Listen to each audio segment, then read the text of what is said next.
I think most people are, even though they're feeling isolated, as we all are, they're trying to make the very best of the situation.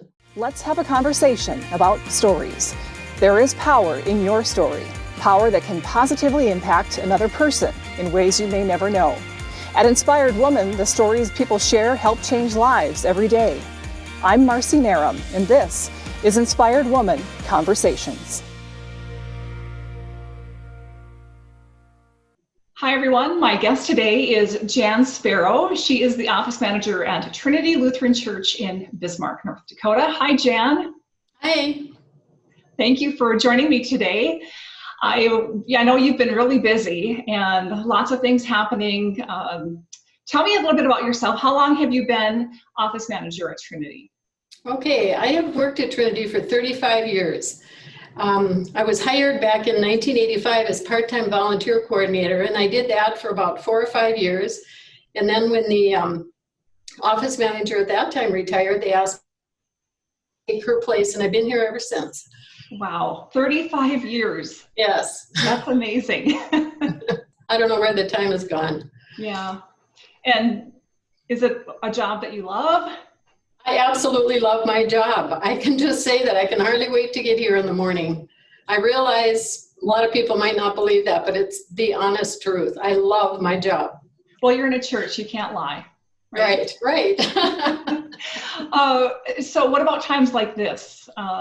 With the coronavirus pandemic, have you experienced anything like this in the congregation? Years I've been here, I have never experienced anything like this. This is something completely new to us. Yeah. So what kind of things have you had to manage? Well, we're trying to keep things, as normal, so to speak, as we can. And by that, I mean, a good part of my, with the homeless people, I have probably a dozen or more people that come in every single day asking for food. And they're my friends. I've gotten to know them, and I'm missing them very much. Currently, of course, because of all of this, our church building is locked. So we have this wonderful container out. Every morning we put about 9 bags of food in there, and they're really quite generous. And the people come by and pick them up. Sometimes they're gone in an hour, always gone by noon. So that's an ongoing need, and we're just happy to be able to help them out. Yeah. Is there a need to replenish your shelves? There is a need. This is a year-round problem. I have just as many people come in the summertime as I do right now. So this is an ongoing need, definitely. Yeah. Are you seeing more people? I'm seeing more people right now. Yes. And I'm sorry. Go ahead. Our banquet is also, I think we're seeing more people as well. And that also is continuing. Just being given takeout meals instead of sitting down and eating, but it's working out very well. Yeah. How do people help out then? And help Carla do the cooking, and then they have wonderful complete meals. When I first heard they were going to be handing takeouts, I thought, well, maybe it'll just be cold sandwiches, but it isn't. Some of the meals are warm meals, very nice hot meals, and very well balanced meals. So none of that has changed. Mm-hmm. How can we help with the shelves of food that you have outside the church? People can just they can either send a check if they'd like to contribute money. We can people coming to the door with bags of food, and if they just call the church office, I'm happy to let them in. Okay, and the phone number there, if you want to 223-3560. Okay. You mentioned that the people that stop in are your friends and you're missing them. Does the congregation start to feel like family? I'm sure you've seen people baptized and married and funerals. Oh my goodness. Yes, this is my extended family. I mean, I have been here so long. They definitely are my extended family, and I am missing them as well. Yes, yeah. Yes, I am. So have you been spending some time reaching out to members of the congregation? And our staff is, we're trying to reach out and call as many people as we can. There are a lot of people who have gone from landlines to cell phones, and I don't have all of those numbers, but we're doing the very best. Please call the office if they have a new number, but we are reaching out, you know, just to see how our people are doing, and we miss them. Yeah. What are you hearing? It's interesting. For the most part, I think most people are, even though they're feeling isolated, as we all are, they're trying to make the very best of the situation. You know, I did talk to one person who experiences depression, and so she is feeling that a little bit more. She does get help for that, but nevertheless, I can understand why she would be feeling this way. I talked to her, said, you know, I can't see my friends right now, but I can call them, and I'm calling them and making the best of the situation that way. My heart goes out to the people in the nursing homes. I did talk to a couple of those people who are so totally isolated to their rooms. They bring them their meals, and they can't leave their rooms. So there again, they don't, you know, aren't able to socialize. Mm-hmm. But mostly positive responses, would you say? Positive, yes. 99% of them are positive. They know we're going to get through this. We're getting through it together, and they're doing the very best they can, trying to remain positive. Yeah, and with lots of prayers. Absolutely. And you've got a brand new pastor. We do. We're very happy to have him. His last name is the same as mine, so it sure is. Completely transparent. He's my brother. Kind of something that, you know, baptism by fire, by virus, I don't know. It's been a, you know, something for your staff to make adjustments with worship as well. It is, and we are moving forward. You know, he is very tech savvy, may I say that? Yeah.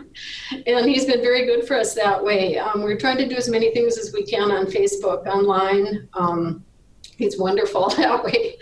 And we are on the radio. Our radio broadcast is every Sunday morning at 8:30, and that's a wonderful ministry for the entire area. And that is continuing. And if people watch our Facebook page and go to our website, www.trinitybismarck.com, there are also all sorts of information on that. So we're trying to keep in touch with our people that way as well, even though we can't be with them physically. Yeah. When you talk to people, when you've reached out and called them, have they mentioned that has been something of comfort for them to be able to listen to worship, at least when they don't really be in the pew? Yes, many of them have told me how much that radio broadcast means to them.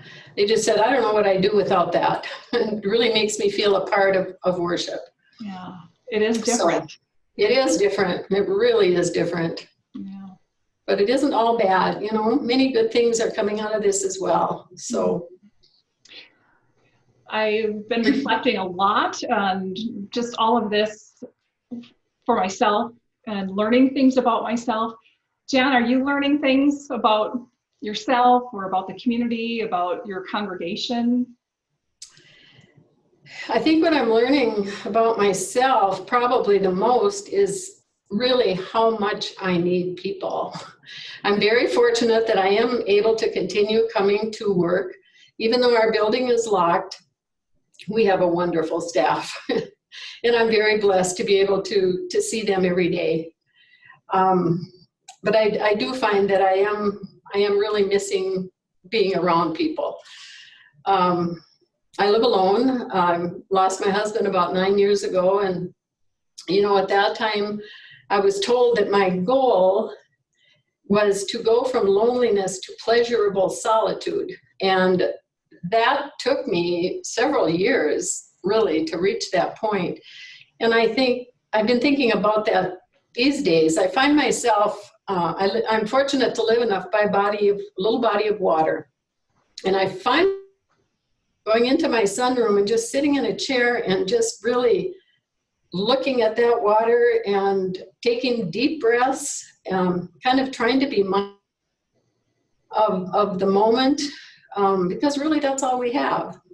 And I'm a 34-year cancer survivor, and I know at that time, coming out of that experience, I felt that way.